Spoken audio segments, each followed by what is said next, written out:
Anambra State ahead of Saturday governorship election amidst tension and anxiety about voter turnout and security. And body of Nigerian senior lawyers today met with the Attorney General of the Federation and Minister of Justice over the siege on Justice Odili's house.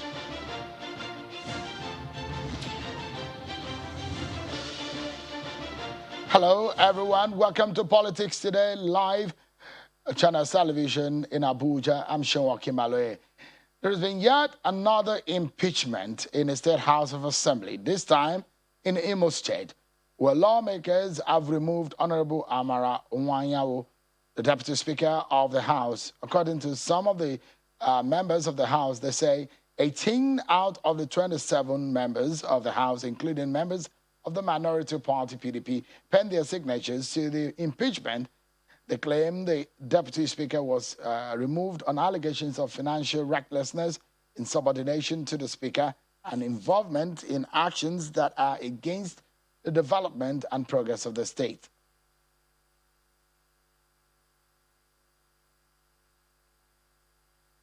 And more consultations have continued to happen over the siege on the residence of Supreme Court Justice Mary Odili. The body of Senior Advocate of Nigeria have met with the Minister of Justice and the Attorney General of the Federation, Mr. Abubakar Malami, today at his office over the siege on the home of Justice Mary Odili, Justice of the Supreme Court. The senior lawyers say they have worried about the development. Take a listen to the representative of the senior lawyers. When judges' lives, when judges' career, when judges' safety, when their courage, when their independence is threatened, then democracy is also threatened. We have had a very good time with the Honorable Attorney General, and he has very sincerely opened up to us as his colleague. He's an SCN like us, and is our pride at the inner bar. He has explained to us that the federal government, neither the federal government nor the Office of Attorney General has anything to do with the incident. That he has issued press release. He has also issued a letter to the Inspector General of Police for a thorough investigation. In fact, as demonstration of his sincerity, he said he is open to be investigated if there is any information that connects him. All right, there. Senior Advocate of Nigeria, Mr. Awomolo, was speaking on behalf of the Senior Advocate of Nigeria, who met with the Attorney General of the Federation, Minister of Justice, Abubakar Malami. Let's now check some of the political roundup stories.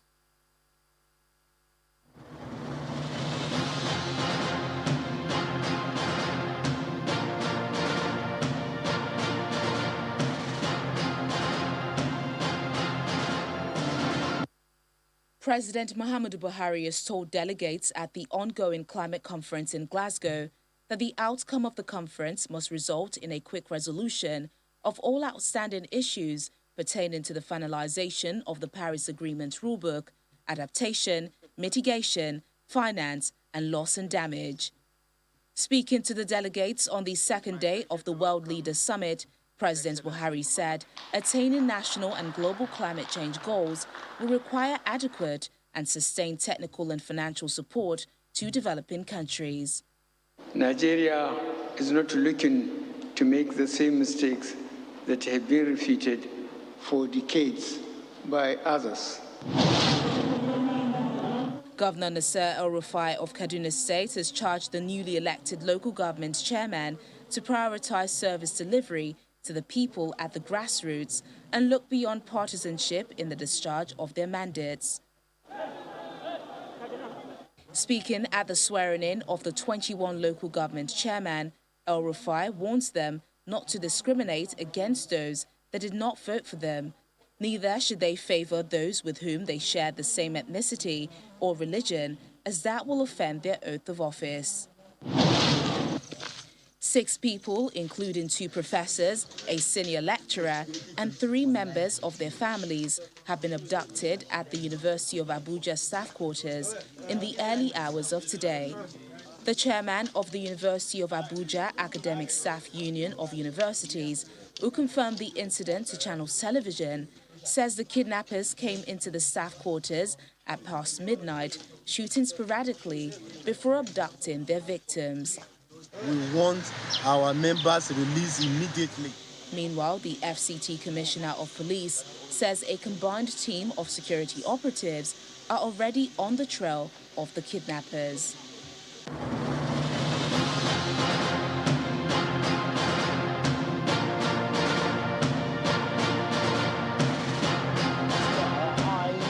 On the Anambra governorship election, and we keep in tabs on every event that is happening. So let's tell you that the chairman of the Independent National Electoral Commission, INEC, Professor Mahmood Yakubu, has arrived in Anambra State ahead of the consultations and meetings with stakeholders ahead of the Saturday governorship election in the state. Professor Yakubu is saying has arrived at the Enugu airport earlier today in company of Bishop Matthew Kuka, who is a member of the Peace Committee, and some members of the INEC board, and all moved to Orchard, Anambra State capital. Well, the INEC chairman has met with the Commissioner of Police in Anambra State, and also afterwards met with the Interagency Consultative Committee on Election Security to discuss the security situation, where the security and conduct of the election takes our attention tonight,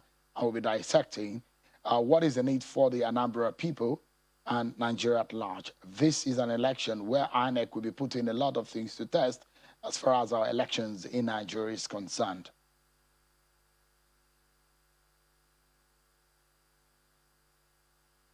Let's get talking, everyone. I have tonight joining me the minority leader in the Senate and a member of the People's Democratic Party, Senator Abaribe. Thank you so much for joining us tonight. Thanks, Sharon. It's suffice to say that you're also a leader in the Southeast region. Yes. And this election, interestingly, a lot of people listen to you. And for that matter, it does matter what the electoral process in that region, Beth, or how it goes, the process is important. How, in the first place, would you assess the situation of things? Because one major threat for that election is the threat of a sit at home, the issue of voter turnout. In a state that has a history of voter turnout of less than 30%, the last election, they had about 24.4% of voter turnout. That isn't good enough. With all of these threats, what is your biggest fear? Well, I don't think that it is restricted to the state of low voter turnout. That's something that is universal within Nigeria. For a long time, a lot of people have not bothered to vote because they have always felt that their votes do not count. I was in Anambra last week. I was with Governor Peter Obi and the candidates, and we went around, and we went to markets, we went to the university to meet the students, and we met, business leaders. I also spoke, and I went to the radio stations, and everything I was doing was to tell people, come out and vote. It's going to be very safe for us to vote, and people shouldn't be very afraid that there will be a lot of violence. There won't be.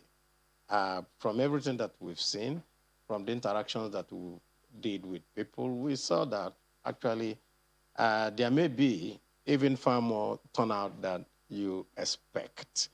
The skirmishes that happened earlier, what we thought was that it was designed to make people not come out to vote for a particular end. That end, I don't think is going to work because we have now been there. We have come out, we've talked with people, we have met with people, and we have told them, even if they say that you are not going to be able to go around, but on election days, people don't go around anyway. You just walk to your nearest polling booth and perform your civic duty by voting for the party of your choice, and then, you know, be sure that the elections and the results are collated, and then you can go home. So I think that we're going to have a good turnout. Is it a kind of, because when we wonder who are those behind the threat of sit at home, is it what kind of ideology is it for to be asking people to sit at home on Well, election day? I think that maybe, some people just don't want, civic duties to be performed by others. Some people also feel that if they threaten everybody and there's no elections, then they can score some political points. But we made it very clear to the citizens of Anambra and to all our people that if you do not vote, then what you're doing actually is you're ceding your responsibility to someone else who will vote. And so if you have a civic responsibility, it's better that you carry it out so that the expected outcome that you want will be the outcome that will come out. So I think they listen to us, they ask questions. At the end, the question always revolved around, are we sure we are going to be able to be allowed to vote? And if we vote, are we sure that what we're going to see will be the outcome of our choice? And we were able to make that distinction for them. And I told them, Anambra has 5,720 polling stations, polling units. And even if you want to disrupt it, how many can you disrupt it? We're talking 5,000. So plus 700 and something. So maybe if there's a disruption in one polling booth, it will not affect the other ones around. So that nobody should be worried about the elections, that they should come out and do their civic duty of voting. And I think that the message is now coming down. The parties are all working. Candidates are going all over the place. Today, the PDP also had their grand rally and made sure that they brought everyone. And of course, that will send the signal that we are all very, very serious about the elections. I'm still going to come to a few other issues, like the issues of your candidate and a few other issues, the chances and what this election means. I mean, from the National Assembly, the debate over the Electoral Act amendment was a huge one, how things are going to pan out on the ground. But give me a moment. Let me bring in Senator Victor Umeh of the All Progressive Grand Alliance in the discussion and the conversation around how people can come out and how we can have a successful Anambra governorship election. Chief Victor Umeh joins us from Awka, the Anambra State capital. Thank you so much, Senator Umeh, for joining us tonight. The question that I asked the minority leader, Senator Abaribe, about the reasons behind asking people to stay at home, what is it like on the ground in Anambra State? Does it look like things are calmer now? And what are the hopes of people coming out? Thank you very much. Good evening, Sharon, and good evening, my brother, Senator Naya Abaribe. I've been in Anambra State for about 2 months now because of this election. And we've embarked on our campaign activities across the states. We've been able to campaign in 21 local governments of the states. And apart from our mega rally that we had on the 25th of September, which was transmitted live on Channels Television. The potential threats to this election continues to hover around disruptive activities being experienced occasionally in some parts of the states. There are activities of the unknown gunmen, and people have been scared stiff because of some of the high-profile killings that are taking place within the period. we had seen that there is palpable fear in the part of on the part of eligible voters in the state. Everybody is worried about his or her safety on the election day. But we didn't want to submit to such threats. We continued to campaign and reaching out to people while canvassing for them to vote for our candidates and vote for our party, marketing our manifesto and the programs. We also embarked on confidence building on the part of the electorate. Good enough, the President, Muhammad Buhari, had insisted that there must be a peaceful election in Anambra on 6th of November. And from the security arrangements announced, with a projected 34,587 police officers, 20,000 men of the Nigerian Civil Defense, and of course, I don't know the number of soldiers that will also be coming, maybe 3,000, 4,000. With those announcements made, we have tried as much as we can to convince people to come out and vote on that day. Because with this armada of security personnel on the 6th of November, it is clearly obvious that there will be a total lockdown in Anambra State on 6th of November. So the things that would have given rise to fear, which would have been movement of people from one place to the other, using vehicles and all that, that can spring up surprise attacks at polling units and all that, that has been eliminated in the minds of the people extensively. Because the only way you can attack the people is if you are mobile. If you are not mobile, you cannot spring any surprise. We've made it known to the people to be calm and resolute, to come out and cast their votes. Nobody will molest them. Because with 5,720 polling units, what it means that polling units are now nearer to the people's homes.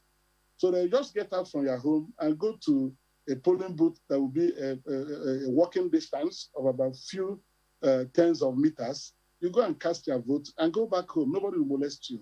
So we've done this extensive confidence building on the part of the voters, and they are reasonably beginning to believe that they will be safe. I like to quickly come in.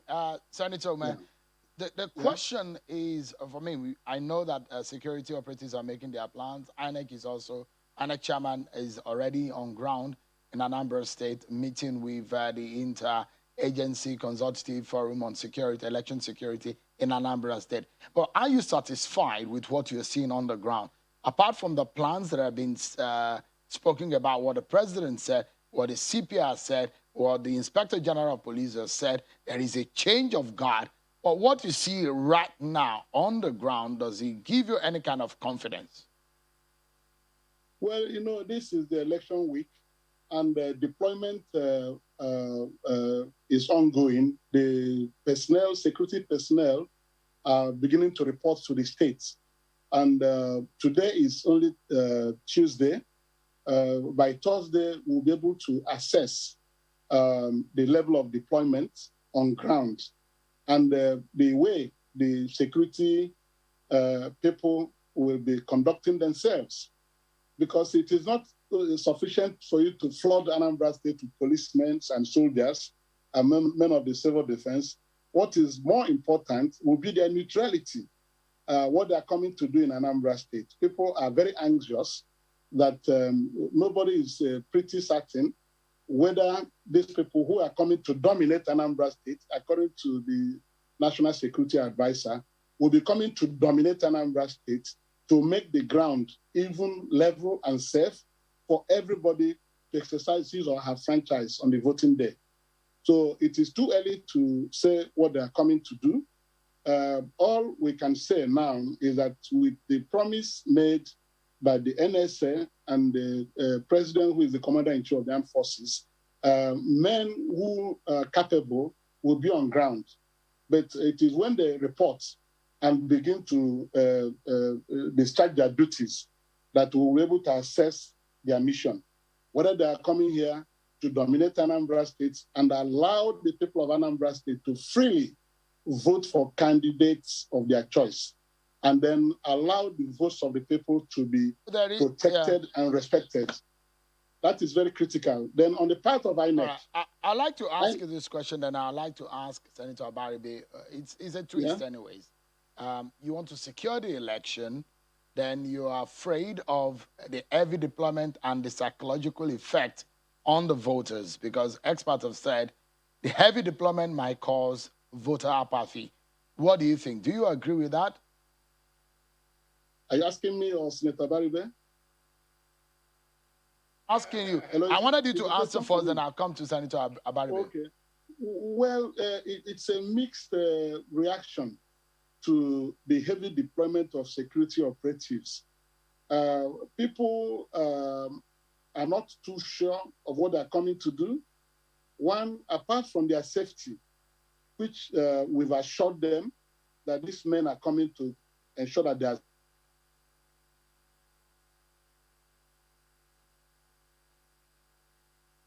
All right, there seems to be a technical glitch there. We'll just come to the studio here. The same question I asked. So you want the election to be well secured, but experts are saying heavy deployments from history has pointed to the fact that it has a psychological effect on the voter, and sometimes it causes voter apathy.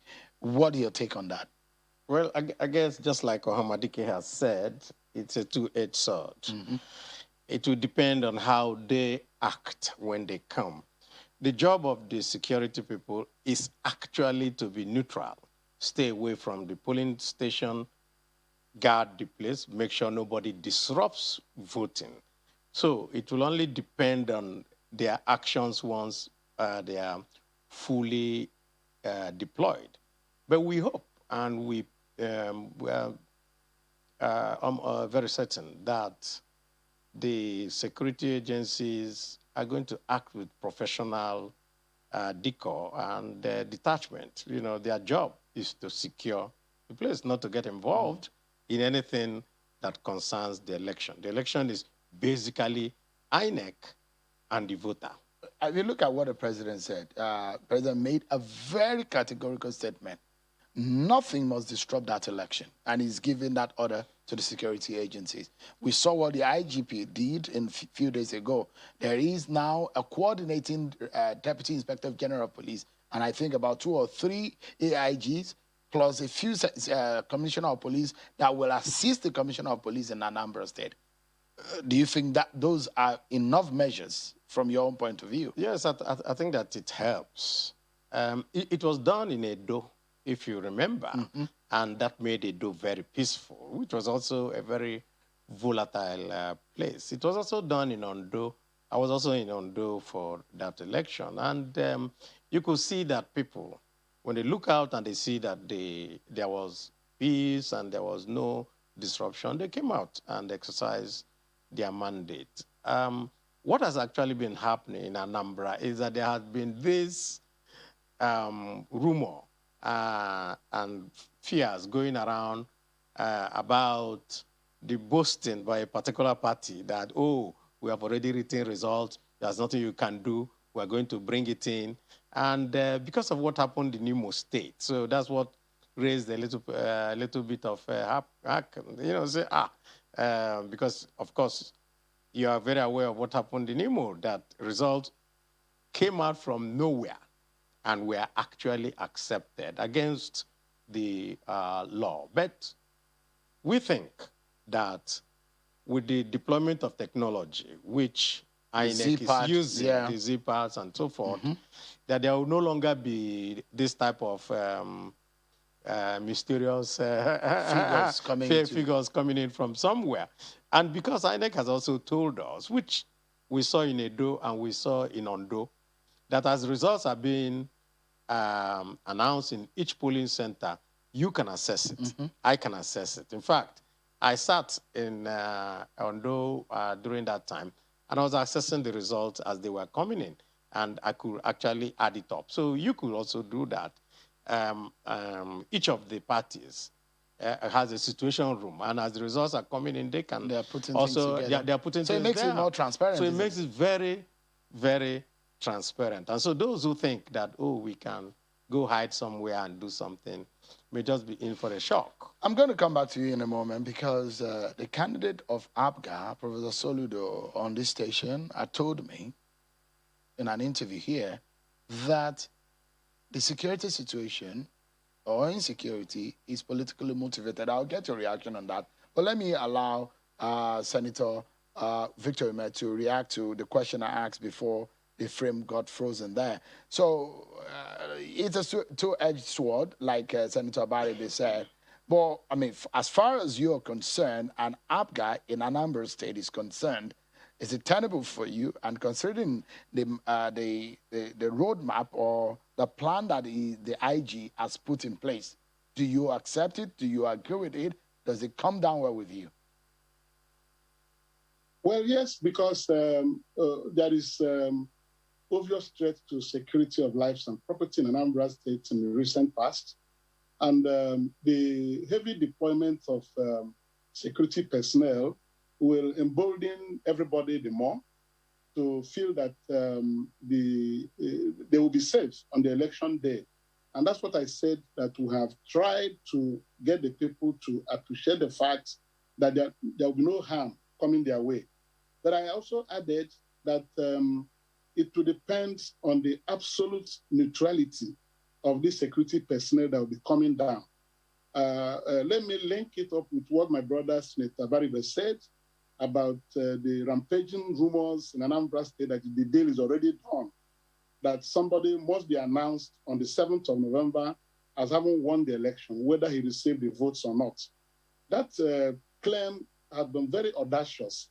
And the candidate of, I will not say of a party, I will say the candidate of APC, because he's the one that is, everything is revolving around him now, who is saying that he has become the governor, even without an election. That whether we like it or not, that's what. Yes, say that. Do we have any evidence of him saying that anywhere? I have evidence. I have evidence. I'm not a boy. I've been in this process for 20-something years, and all the candidates in this election, I know them and I know all the antecedents. So when somebody who has done things in the past in the states that have been very terrible in election processes begins to boast again, you will know why the people will want to be afraid. Because in 2007, this candidate ran for the PDP in 2007. In Anambra State, there was no voting. And in the morning, he was declared to have won with 1.9 million votes. INEC announced the results. 3 days after, or 2 days after, INEC came back because discovering that the votes given to him that was announced in his return was higher than the number of registered voters in Anambra State. They came back and announced a second result that he won with 1.2 million votes. It happened, and he was sworn in. If not for the chance we had in ABGA to challenge the tenure of P2B, which has not expired at that time, and the Supreme Court upheld our arguments that Tubi would spend 4 years, he would have been governor without an election, you know. So these are things that are very fresh in the mind. We're due for a break, Senator Umeh. Yeah. We are due for a break. Let's take a breather. Okay. And when we come back, there are more issues to touch on as relating to Anambra governorship election. The security issues, the contestation between the 18 political parties that have put down their names and put down their candidates for this election. What are the odds and the evens, if there are any, for any of these political parties? We have two represented here tonight. What are the issues for the people of Anambra State? We'll take a break, and when we come back, we'll talk more. Stay with us. We'll be right back.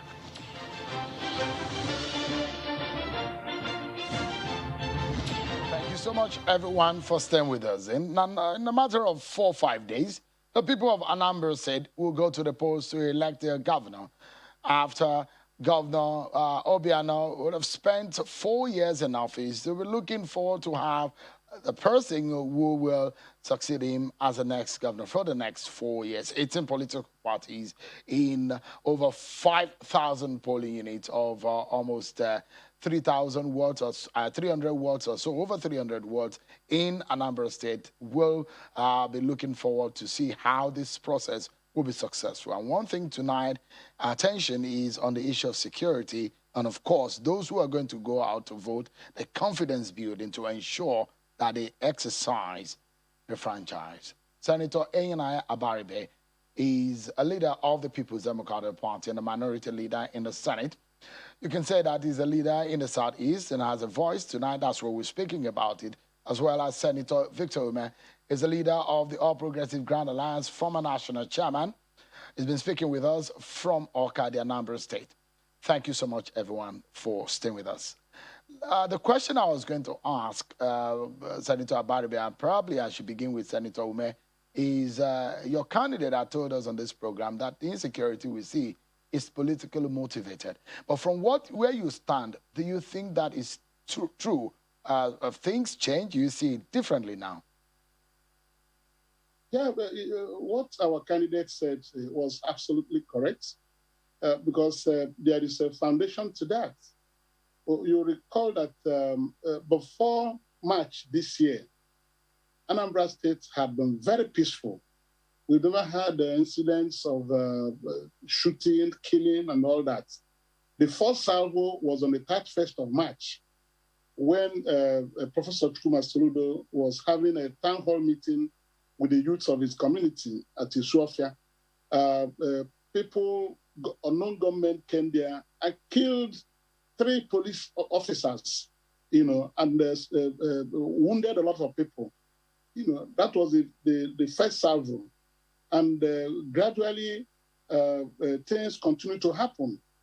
On the 12th of October, we are scheduled to have a rally at Ihiala local government because we were taking 2 local governments in a day. We were at Obaru local government area, from where we hope to proceed to Ihiala for the second day's rally. And while at Obaru local government, we received words of attack on the campaign ground of ABGA in Ihiala. If not for the timely intervention by security agencies, they would have killed a lot of people there. That rally was aborted. We didn't get there again. And to show you that it is actually politically motivated, last Friday, which was our last rally day on local government tour, we are supposed to hold our rally at Agwata local government, the home local government of Chuma Soludo. Again, around 11 a.m. in the morning, unknown government surfaced there again and killed 2 DSS operatives. All these things were designed to ensure that he didn't campaign in his local governments. Despite the fact that the situation had calmed down considerably. But on that day we were to be in his local government, they attacked to ensure that that rally was disrupted. We didn't want to submit to that threat. We allowed some hours to lapse, and then we arrived at Aguata because there was further mobilization of security personnel, and we had a successful rally there. So the people trooped out again in their number. If you say, apologies to the cutting, the question I was going to ask is, when people say unknown gunmen, I'm wondering if they're really unknown. Are these people really unknown? Have we lost intelligence to understand who the identities of these people really are? Well, I think this is a question the security people in Anambra State will answer, because on the 31st of March, it was announced that some people were apprehended after the attack at Isuofia. We were looking forward to some people being paraded and action taken against them, or them providing a lead to why they attacked Soludo's town hall meeting. We've not had anything again. And this time around, the one that happened last Friday at Aguata, nobody has been arrested. We've not heard about any arrest. So that's why they remain unknown. It's only when you catch somebody who is doing this that you unmask him. People will see the person. So when these threats occur, because of previous experiences, both the security operatives and the ordinary civilians will be running helter-skelter. Everybody will be running for safety. So they remain unknown to the extent that they have not been apprehended at any event and anyone paraded for being responsible for any of these killings or shootings. Everything will remain rumor. All right, So let me ask Senator Abaribe, the position of Professor Soludo, and that which has been also emphasized by Senator Umeh, that this is politically motivated. And then I'll do a follow-up on the same question I asked him about this unknown gunmen. Can they really be unknown? But first and foremost, tell us, do you agree that what we're seeing, the insecurity, is politically motivated? Yes, I think so. Our people have this saying that the witch cries in the night and the child dies in the morning. You can now draw the inference from there. As far as we know, just like Ohamadike said, Anambra was very peaceful, very, very peaceful. And all of a sudden, there's an upsurge in violence and in people moving around and, attacking security people and so forth. And you could see that it had to do with what has, with the elections coming. And so we knew that there was a method to this madness, and that's also part of why we came out to start going around to tell people that there will be peace, there will be security for you to exercise your rights. And just like Ohamadike also said, you can't move around on an election day. You can only walk to your polling booth. The only people allowed to move around are the security people and the electoral officers who, of course, will go with security people. And so any other person that is found running around that day means that he has a nefarious motive. And so I don't think that we can take it very far away from an effort made to instigate violence. And of course, the governor of Anambra, I think, when we went to Enugu for a security meeting of all the Southeast, and he couldn't come because he had to come to Abuja. I mean, it was after the gruesome killing of Dr. Kunyule. And when we contacted him, and he said, listen, we have credible evidence that this is imported. And you have seen from what Senator has said now. Why is it that it is difficult for those who were caught in the act to be charged to court, paraded so that we can know the identities of who they are? Everything is shrouded in mystery, which means that it looks as if there is a plan to make sure that everybody just continues to have this palpable fear around the elections. And we think that things have, calmed down for a while now. But I mean, so it brings me to the question, are these people really unknown gunmen? Can we really say this? I mean, well, you've been part of... If you're unable to get anybody and identify him and charge him to court, you're going to have to... It's unknown. There is a local intelligence by community people, Precisely. and which you are getting as leaders in the Southeast when you have your meeting. Yes. You still don't have clue as to who these perpetrators are. Like I said, the governor of the state had actually said that they had a clue to these people and that they were not indigents of Anambra State, that they were imported. Can you say the things that are happening in Anambra State are isolated from the sort of the the footprints and the handprints of these perpetrators that we have been seeing, not only in Anambra State, but in almost all the states over of the country. Southeast. Yeah, obviously. No, specifically, you know, the Southeast situation seems to be a bit different from what you find in some part of the country. So does it look like the same, or the Anambra situation is just exclusive, is totally different? Well, the Anambra situation was exacerbated by the coming election. And that's why we feel that it was designed for the election. As for the other parts of the Southeast and the general insecurity going on in the Southeast, we have also made inquiries, and we have always come back to the same point.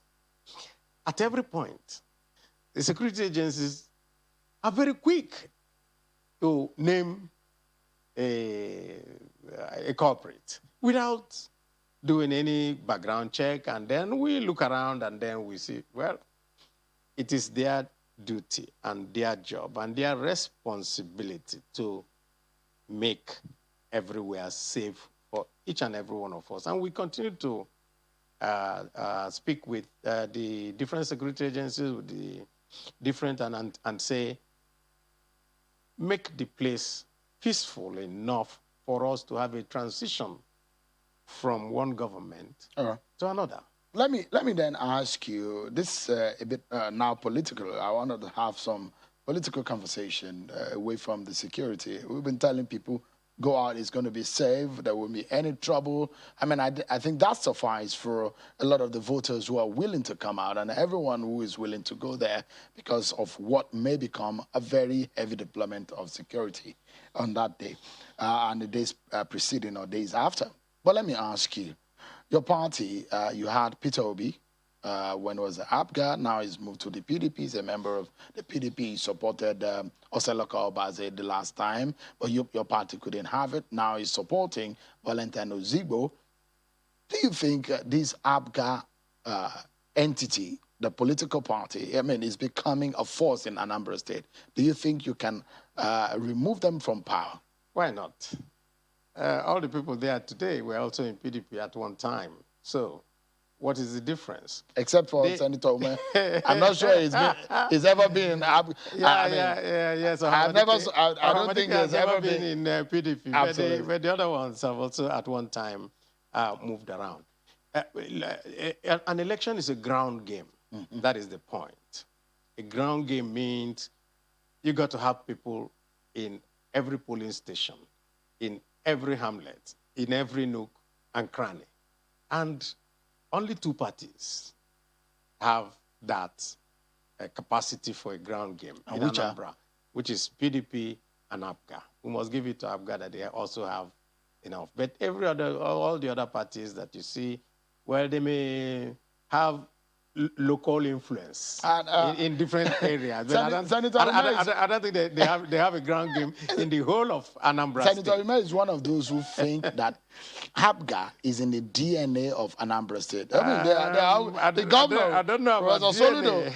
But do you think that DNA, you have any solution to that? I think that PDP is also in the DNA of everybody in Anambra State. So let's put it this way. Only these two parties have the ground game. And the reason why PDP we have an upper hand is that they have been under APGA for a couple of, 2 times now. And I don't think that the people are very happy with the performance of APGA. We have gone out to the field. I met with people, and I know what they told me, and I know how they feel. They feel that they have just got to be a change in direction. And you think your party can win it? It's a ground game that we're going to win. No, but I mean, you don't seem confident. No, very, very confident. It looks like we will APGA is a this threat election. for you because APGA is a party to be because they are the ruling party. Well, you cannot rule out a party in power. But parties in power have also lost elections. But that's what I'm asking. It doesn't look like you're confident very, very that you confident. Can win. Okay, Let me ask Senator Umeh. Senator Umeh, I mean, you heard what Senator Abaribe, without having to repeat what he said, but fundamentally is that your party may have not done well for the people of Anambra State. And the notion, what you have always told me, that ABGA is in the DNA of Anambra people, that might be upturned, or that might be that's a myth might be upturned. Yep. Well, my brother Engineer Abaribe is a very reasonable person. That is why when he was talking cautiously, and they were able to pick from his countenance that he wasn't confident that they will win. ABGA in Anambra State is entrenched. It is entrenched because of its service record to the people of Anambra State in the past 15 and a half years. We've done exceedingly well, and this idea or claim that ABGA hadn't done well is a travesty because, one, there are nothing to point at to show that ABGA had failed in government in the past 4 years. I was privileged to be in a program with former Governor Peter Obi this morning on Arise News, where he was talking down on ABGA government and all. And I reminded him that in 2017, these were the exact things he told the people of Anambra State. And the people of Anambra State did not believe him because they were abreast with the giant strides of ABGA in Anambra State. And to prove him wrong, ABGA won in the entire 21 local government areas in the state, including Obi's local government that I come from too. We defeated them everywhere. So this time around, it is going to be worse for PDP because while they continue to say that ABGA has not done well, ABGA has delivered so much things to see and point at. Just last Saturday, we commissioned the Anambra State International Cargo and Passenger Airport. Sure, you will agree with me, that airport is of international standards, a global standard. And such airports can only be delivered by a government in 8 years, not in 4 years or even 15 months, as the case is, you know. So if you are saying that somebody has not done well, and your people are seeing giant achievements of that party, it's not by your wish that it will happen. Structurally, too, PDP appears to have collapsed in Anambra State. Only 2 people are running around talking about PDP. And that is former Governor Peter Obi and Valentine Osibo. All the PDP stakeholders have left the party for him, you know. So I don't know who is giving them the confidence that PDP can match ABGA in this election. We have a robust structure, apart from our Senator, service to the people. Yes. But Senator, so sorry, you have a sitting lawmakers of PDP in Anambra State. When you say that it's only 2 people. No, Senator Stella Odoa had gone to APC. But there is Senator Ekunife there too. Honorable Chris Azubog has gone to APC. So many of them have gone to APC. You may not say that some people have also left ABGA. Senator Ekunife is in PDP. Yeah, that is the only senator still there. We're not seeing much of her in the campaign either. So she may not be working with her heart. These are things they know. And I know her very well. So you're saying that you're confident that ABGA, because there are other political parties. You have a sitting senator, YPP senator, someone who's won about 5 out of 7 local government election in his senatorial district. Someone who has also run for governorship election, who has probably learned his lesson in the person of Patrick Ofanyoba. And another person that is from that senatorial district is also Senator Andy Uba of the APC. And if you say PDP is not a threat, what about all of these other candidates and 16 or 15 others? Well, you can see by the debates organized yesterday, Arise News Television invited the 3 political parties, you know, after having a deep assessment of the chances of the parties in the election. They decided to bring the first 3, ABGA first, PDP, then APC. I don't know what you mean by that YPP won in 5 local government. In what election? YPP has only won, in the senatorial election in 2019, yes, in the South. That's correct. But on the structure on ground, it is APGA that is wielding a very huge influence in the states. Apart from the following of the people to the party is naturally loved by the people of Anambra State, you know, and APC is non-existent.